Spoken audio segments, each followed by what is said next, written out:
Bonjour, Gmara de Ta'anit, on est à la page 28b. Alors, on est à la page 28b, on a fini tout un passage bien long, et maintenant on va redémarrer sur la Mishnah, et cette fois-ci un passage un peu plus simple à comprendre, parce qu'on va faire beaucoup de midrashim, je le sens. Alors on y va. Qu'est-ce que disait la Mishnah justement à ce moment-là? Quand on arrive à ce moment-là, ce stade, il disait Chamisha devarim iraou et avotenu, beshivar asar betamuz, etc., etc. 5 événements tragiques accablèrent nos ancêtres, le 17 Tammuz, etc. Par exemple, les tables de la loi furent brisées parmi les tragédies. Alors le Mara pose la question, justement, sur toutes les histoires qu'on a racontées dans la Mishnah à un moment donné, et ce qui va suivre, c'est un petit peu essayer de trouver la source de tout ça. Alors, Nishtaberu haluchot minalan. Mais d'où avons-nous appris que les tables de la loi ont été brisées le 17 Tammuz, puisque le sujet c'est le 17 Tammuz. Alors la Gemara va nous citer une braïta comme base de calcul pour déterminer à quelle date les tables de la loi ont été cassées, brisées. Détania, car il était enseigné dans une braïta, Beshisha la Chodesh, nitenu aseret adiberot Israël. Alors on y va, on fait le calcul, regardez. On était le 6 du mois, de quel mois nous dit Artzrol, le mois de Sivan. Donc on était le 6 du mois de Sivan, qui est le jour donc de Shavuot. Le 6 du mois de Sivan, les Juifs ont reçu les 10 commandements. Rabbi Yossé Omer, Beshivra Abo. Rabbi Yossé, lui, il dit que la chose a eu lieu quand? Le 7 Sivan. Alors comment expliquer cette petite différence? Elle s'explique par rapport au fait que la Torah ne donne pas la date exacte. On a la date exacte de la sortie d'Égypte. Je vous donne l'explication ici sans regarder parce que c'est une chose qui a été abordée à un moment donné dans la Gemara de Rosh Hashanah. Parce que là-bas, ils discutaient beaucoup de ce qu'on appelait les molades et des Rosh Chodesh. Vous savez que Rosh Chodesh peut durer soit un jour, soit 2 jours. Donc il s'avère ici, donc la discussion, je sens, ça va être comme ça, en gros, je vous le dis, je vous dis mon opinion, pourquoi il dit le 6 ou le 7, et puis un autre va dire le 5 ou le 6 parce que c'est le même problème. C'est à propos de Rosh Chodesh. Rosh Chodesh peut durer un jour ou 2 jours. Or, la date du don de la Torah, elle n'a pas été donnée par rapport au mois de Sivan, elle a été donnée par rapport au 14 Adar, au 15 Adar, au 14 Nissan, excusez-moi. C'est-à-dire que le jour où ils sont sortis d'Égypte, le jour d'après, la Torah te dit, quand tu vas faire le sacrifice de Pessah, 50 jours plus tard, tu dois faire tu vas rappeler le don de la Torah, en quelque sorte, quelque chose comme ça. Donc on a ici cette idée que quand on a reçu la Torah, on l'a reçue 50 jours après la sortie d'Égypte. Okay, donc on connaît la date de la sortie d'Égypte, et la date qui est déterminée pour dire quand est-ce qu'on a reçu, effectivement, c'est 50 jours après. Maintenant, il se passe que 50 jours après, selon que Rosh Chodesh dure un jour, ou selon que Rosh Chodesh dure 2 jours, ça peut être soit le 5 Sivan, soit le 7 Sivan. Tout simple, soit le 6, soit le 7. Donc, est-ce que mon raisonnement est logique? J'ai l'impression que non, mais en fait, il l'est, parce qu'en réalité, il vient du fait que le mois de Nissan peut soit durer 29 jours, soit durer 30 jours. S'il dure 29 jours, on sera le 7 Sivan.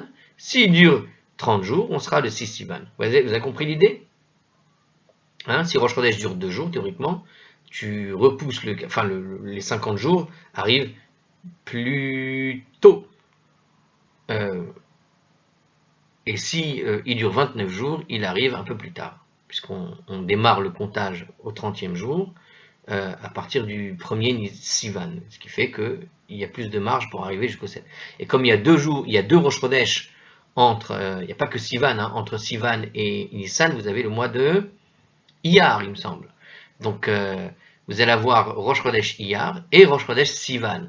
Donc comme vous avez 2 Rosh Chodesh, le calcul peut varier du 5 Sivan au 7 Sivan. C'est une des explications, mais on va voir si c'est ça ce que raconte notre Gemara à ce stade-là.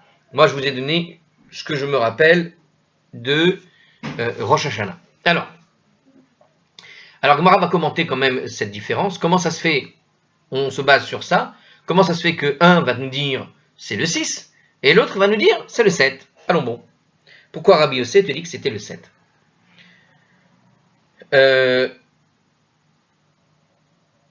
Alors, en réalité, en commentaire, il nous dit qu'en vérité, le Tanakama et Rabbi Yossé déduisent leur opinion respective de sources textuelles, comme va être expliqué dans le traité de Shabbat 86b.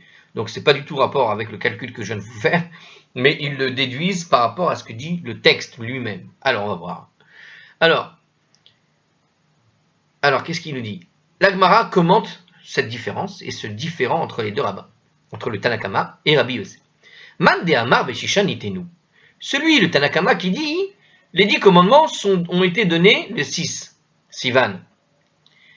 Beshishan Nitenu ou Beshiva ala Moshe. Il pense en fait que le 6. Ah, regardez, alors c'est même pas sur ça. Oh, c'est intéressant ça. En fait, ils n'ont même pas discuté de ce problème-là. Ils ont discuté. Regardez comment il traduit la chose. Alors, on y va. Bashisha Nitenu. Le 6, ils ont en fait, ils furent donnés.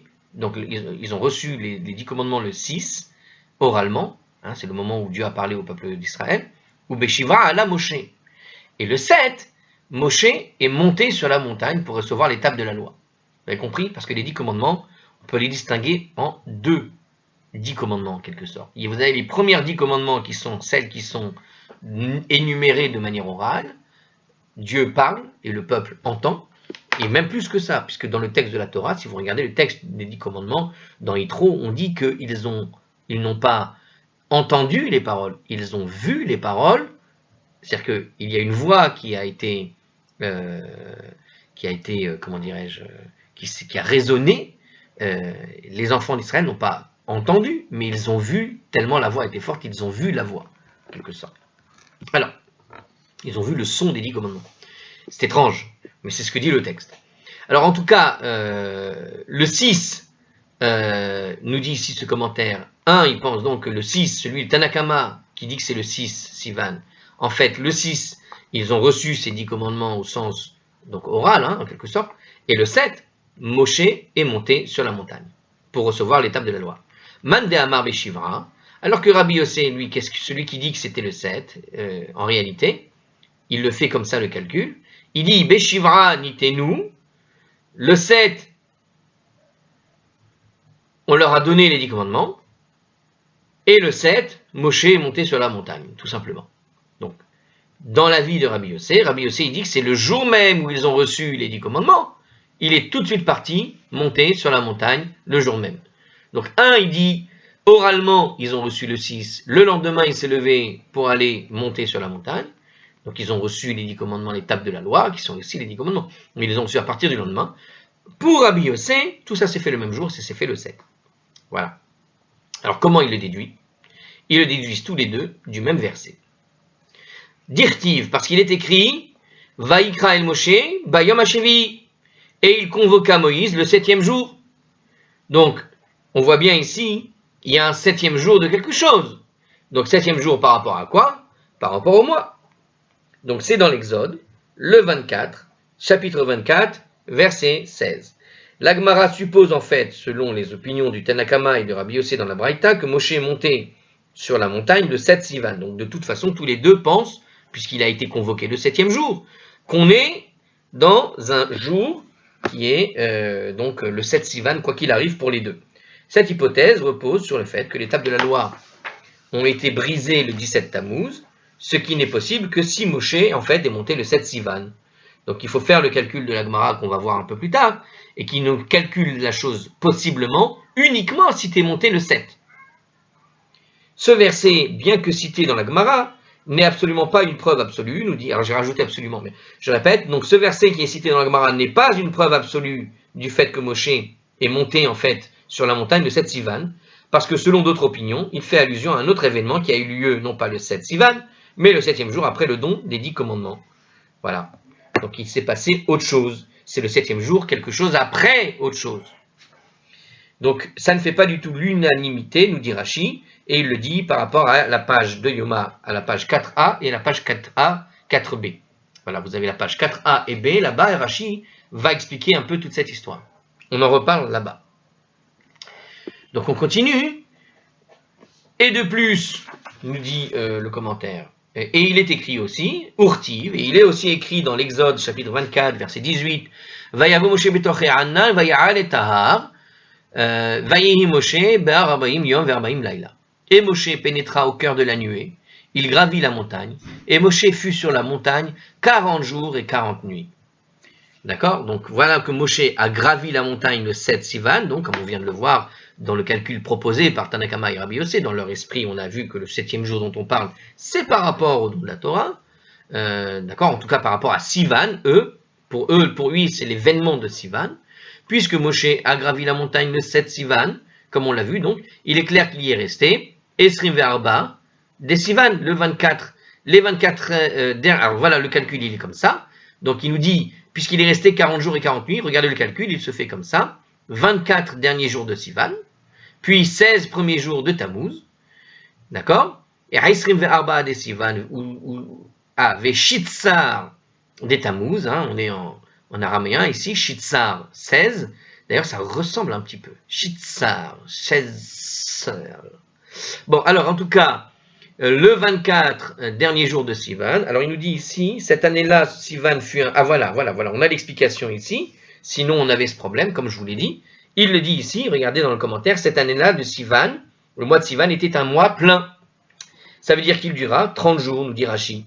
C'est la page 29a, la note 16, donc on va le revoir tout ça. En tout cas, c'était forcé que ça, à un moment donné, on y vient dans les calculs. Donc on était dans un mois plein de 30 jours, ce qui explique qu'il nous restait 24 jours pour le mois de Sivan, et les 16 premiers jours du mois de Tammuz. D'accord?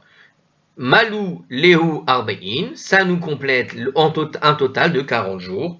La période de 40 jours et de 40 nuits a commencé en fait le matin du 7 Sivan, et après fin, la nuit suivante, le 16 Tammuz. Suivant le 16 Tammuz. Donc on commence la période de 40 jours au matin du 7, et qui se termine le 16 Tammuz, tout simplement. Voilà, c'est Tosfot sur Shabbat 89a. La nuit suivant le 16 Tammuz remplaçait en fait la nuit précédant la montée de Moshe, le jour du 7 Sivan. Donc la nuit, c'est-à-dire que 40 jours, 40 nuits sont séparés en quelque sorte. Il y a une nuit, donc on n'a pas démarré du jour à la nuit à chaque fois, mais il y a eu une journée comptée seule et une nuit comptée toute seule. C'est ce que semble dire ici ce commentaire. Pour Rashi, dans Shabbat 89a, il indique un autre calcul qu'il est difficile de concilier avec la Gemara, comme va le faire remarquer Tosfot là-bas. Donc il ne nous donne pas le calcul de Rashi, c'est dommage.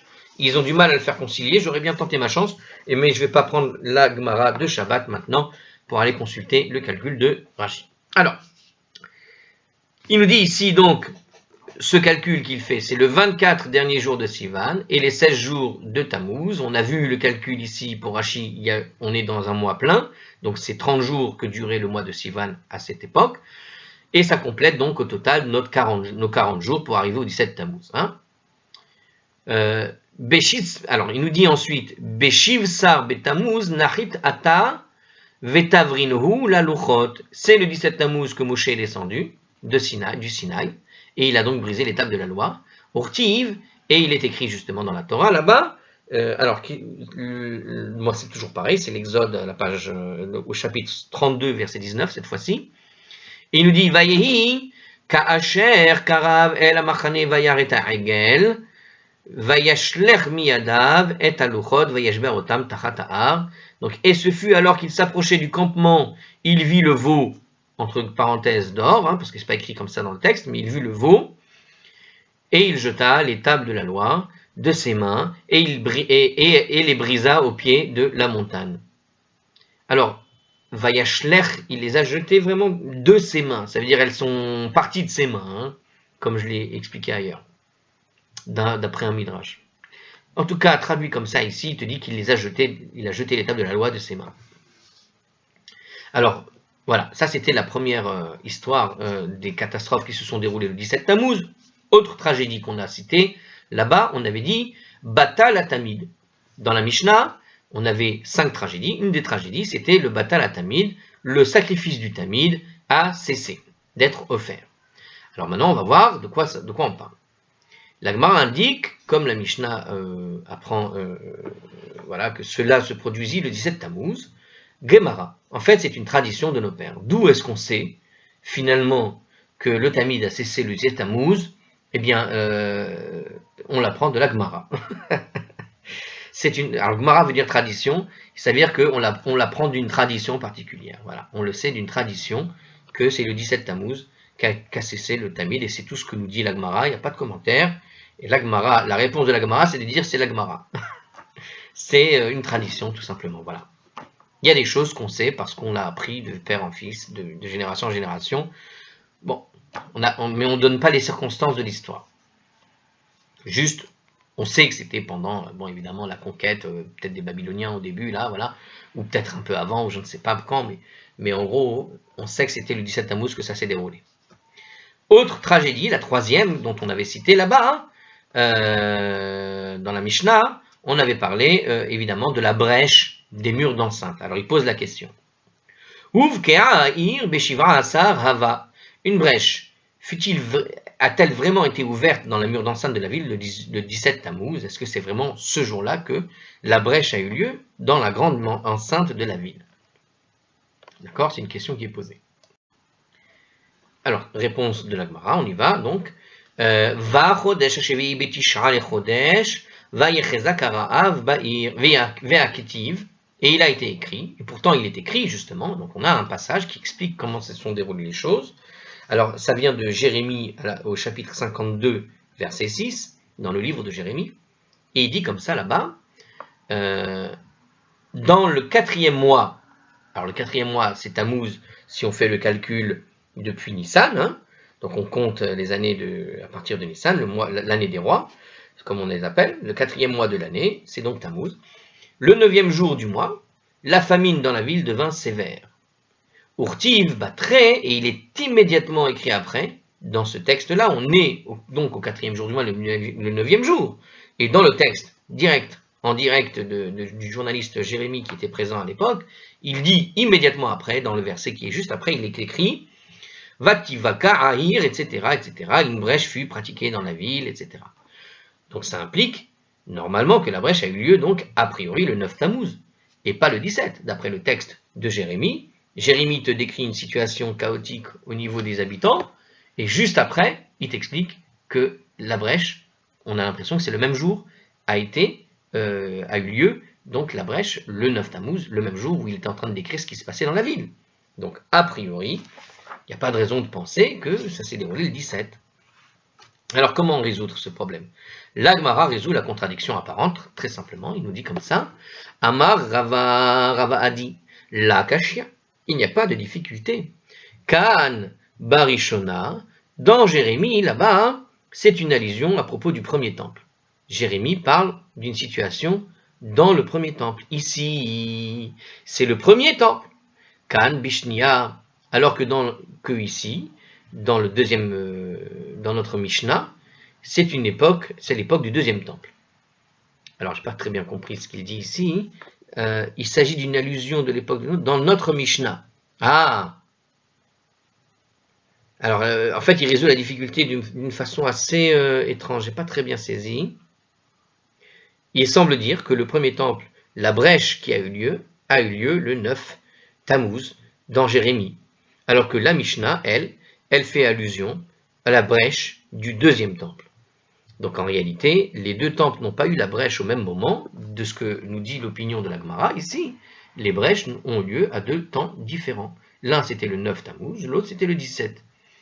Et ça fait une grosse différence par rapport à ce que je croyais. Et c'est enseigné dans une braïta, nous dit ici la Gemara, regardez, Détania, comme il a été enseigné dans la braïta, Barishona Huvke Aha'ir Beshivra Betamuz. À l'époque du premier temple, la brèche a été ouverte dans le mur d'enceinte de la ville, donc le 9 Tammuz. Bishnia Beshivra Asar Bo. Et le deuxième temple, une brèche a été pratiquée le 17 Tammuz. Donc on voit ici une braïta qui t'enseigne clairement qu'il y a eu deux brèches différentes, à deux périodes différentes, et que les deux périodes ont deux dates bien différentes, bien distinctes, nous dit ici la Gemara. Alors quand même un commentaire sur ce dernier point. Qu'est-ce qu'il dit ici en commentaire? Alors, les sages n'ont pas voulu imposer à la communauté deux jeûnes distincts. Alors qu'est-ce qu'ils ont fait? Tout simplement, nous dit ici le texte du commentaire, ils ont choisi le 17 comme le jeûne plutôt que le 9, parce qu'il commémore la destruction qui provoqua le présent exil. Donc en fait, il semblerait qu'ils ne voulaient pas de jeûne. Donc c'est une manière de simplifier en quelque sorte la période. On va pas non plus faire une année. Hein. Vous savez, le siège de Jérusalem, il avait duré, je sais pas, 2-3 ans. Hein. On va pas faire un jeûne de 3 ans, par exemple. Hein. On va pas rentrer dans la période des Men Ametzarim sur 3 ans. Donc en fait, les rabbinim, ils ont fait une réflexion en se concentrant uniquement sur le deuxième temple, parce que le deuxième temple, c'est ce qui nous a amené dans la situation des Juifs d'aujourd'hui. Voilà, les Juifs d'aujourd'hui sont le résultat de la destruction du deuxième temple et pas du premier. Donc ce qu'ils ont fait, c'est qu'ils ont établi la règle de jeûner le 17 et non pas le 9. Peut-être qu'à l'époque du premier temple, ils faisaient un jeûne le 9, mais comme le deuxième temple a été reconstruit entre-temps, donc probablement le 9 avait été aboli, et puisque le deuxième temple a été détruit le 17, on a basé la date sur celui du deuxième temple et pas du premier, sur ce qui est l'origine des catastrophes qui suivront peut-être le peuple juif plus tard dans l'histoire juive, à partir de cet exil qui a été provoqué du 17 Tammuz à l'époque des Romains. Voilà comment s'est fait la réflexion. Voilà, c'est une bonne explication. Alors on continue. Quatrième tragédie. Alors je dois m'excuser parce que moi j'ai toujours enseigné ça quand je donnais à des gens des explications sur le 17 Tammuz. Je leur disais tout le temps, c'est parce que c'est la destruction du premier et du deuxième, et la brèche s'est fait le même jour. Eh ben non. Nous dit ici la Gemara de Ta'anit, elle semble claire et définitive là-dessus. Il y avait bien 2 jours distincts, le 9 Tammuz pour le premier. Bon, alors ça s'est fait le même mois, on va dire. Mais alors, il y aura peut-être une chose à en apprendre là-dessus quand même. C'est assez étrange de voir que c'était pas le même jour. Je veux dire, les armées babyloniennes ont mis plus de temps à arriver jusqu'au temple pour le détruire plus tard. Parce que souvent le 17 Tammuz, c'est la brèche qui va préparer la destruction derrière du temple. Donc bon, je reste quand même perplexe, c'est pas grave. Alors on continue sur cette idée-là, sur le texte, pardon, alors on y va. La quatrième tragédie dont parlait la Mishnah, c'était quoi au niveau du 17 Tammuz? Saraf apostemos et à Torah. Apostemos brûla la Torah. Alors vous savez quoi, heureusement qu'on en a beaucoup parlé quand on avait fait la Mishnah, parce que dans les commentaires c'était bien expliqué là-bas, et qu'on n'a pas trop attendu d'en parler dans la Gemara ici, parce qu'ici, regardez ce que va répondre la Gemara. La Gemara nous indique comment la Mishnah sait cela, et bien je vais vous dire comment elle le sait. Gemara, nous dit la Gemara. La Gemara, il y a écrit Gemara, comme tout à l'heure, ça veut dire que c'est une tradition qui a été reçue de nos pères. On connaît ce personnage, funeste, et c'est lui qui a provoqué, qui avait brûlé la Torah. Et heureusement qu'on a expliqué, alors je rappelle l'histoire pour celui qui se s'en rappellerait pas, parce que c'est une jolie histoire.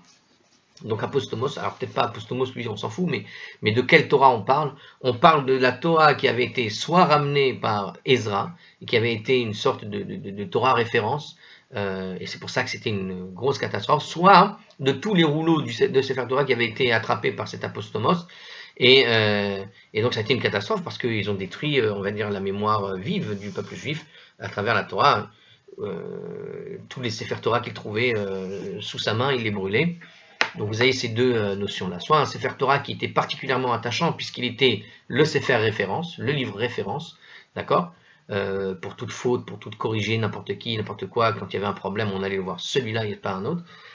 Soit on peut imaginer, effectivement, il y avait d'autres cas qui ont été proposés, en tout cas par le Talmud, qui disaient que c'était des livres, l'ensemble des Sefer Torah. Évidemment, il y en a toujours quelques-uns qui ont gardé les leurs, mais bon, ça n'a pas changé l'intégralité en fait de la Torah. Vous savez, l'intégralité de la Torah, comment on peut la prouver? Vous regardez sur les 1500 ans, toutes les communautés du monde qui ont été éparpillées dans le monde entier, entre un Sefer qui se trouvait en Chine, un Sefer qui se trouve aux États-Unis, un Sefer qui a atterri en France, au monde médiéval, ou ce que vous voulez, c'est-à-dire que tous les Sefer Torah qui ont été éparpillés dans le monde, avec des communautés qui ont été parfois isolées sur 1000 ans, eh bien ils ont gardé des versions qui étaient exactement les mêmes à une lettre près pour ici. Là, je répète, c'était une différence sur un Vav et un Yud, qui n'est pas grand-chose. Un Vav, c'est un trait, un Yud, c'est un trait plus petit. Vous comprenez? C'est de ça qu'on parle. Les petites différences, elles pouvaient résider sur ça, mais le mot, le contenu, le texte, il y a des règles, on va dire, par tradition, de comment tu dois copier un texte par rapport à un autre, de rigueur de copie, qui fait que malgré le dispatchage des communautés et l'isolation de certaines communautés vis-à-vis des uns et des autres, eh bien, ils ont gardé des traditions sur le texte et sur l'écriture des textes qui étaient la même sur des milliers d'années. Et ça, pour ceux qui ont parfois un doute là-dessus, ça en soi, c'est déjà une preuve, on va dire, sociologique de l'intégrité du texte. D'accord? Hein, il n'y avait pas d'avion pour s'envoyer des mails, c'est dire comment faire pour que ce soit exactement la même version, etc. Donc on a gardé, c'est plutôt des règles de transmission qui ont été gardées et qui ont été maintenues durant des millénaires et qui fait qu'on a les mêmes versions. En tout cas, on parle ici, dans le Apostomos, il y avait une tradition qui disait que le 17 Tammuz, il a soit brûlé tous les Sefer Torah, soit il a brûlé parmi tous les Sefer Torah, le Sefer Torah de Ezra, pour celui qui situe Apostomos de l'époque grecque. Parce qu'il y en a d'autres qui situaient, je crois, romains. Enfin, je sais plus. Bon, alors, on passe à la suite. 5e tragédie que proposait la Mishnah ici. De quoi il parle? Alors, on y va. La 5e tragédie de la Mishnah, c'était à propos de l'érection d'une idole dans le sanctuaire de Tisset Tammuz. He'amid Silam Be'echal Minalan. D'où est-ce qu'on a appris qu'une statue d'idolâtre a été érigée dans le sanctuaire le 17 Tammuz? Dirtiv, parce que c'est écrit, Umeret Husaratamid Velatet Shikut Shomem. Alors c'est intéressant parce qu'ici il nous dit comme ça, et dès le moment où fut supprimé le Tamid, le 17 Tammuz, l'abomination muette et l'abomination muette placée. Donc il y a un texte. Alors le Tamid, d'où on sait que c'était le 17 Tammuz, comme on l'a vu avant, puisque c'est une des 5 catastrophes, on a vu que c'était une tradition, mais il existe un texte qui parle de cet événement, de l'arrêt du Tamid, parce que de toute façon il a été arrêté. Mais le même jour où le Tamid a été arrêté, c'est le jour où l'abomination muette a été placée. Alors, ça vient d'où ça? C'est dans le livre de Daniel. Alors, c'est le chapitre 12 au verset 11 là-bas. L'abomination muette est une statue d'idolâtre. Ainsi, le verset indique que le jour de l'offrande, où l'offrande du Tamid a été interrompue, date qui est connue donc selon la tradition, comme on l'a vu, comme étant le 17 Tammuz, une idole a été en fait installée dans le sanctuaire, c'est ce que dit évidemment Rashi. Alors la question quand même, il y a une question de l'Agmara, Vechad Hava, mais est-ce qu'une seule idole a été placée dans le temple? On peut imaginer, puisqu'il y a plusieurs idoles chez les idolâtres. Ils ne sont pas idolâtres pour rien, ils croient dans plusieurs divinités.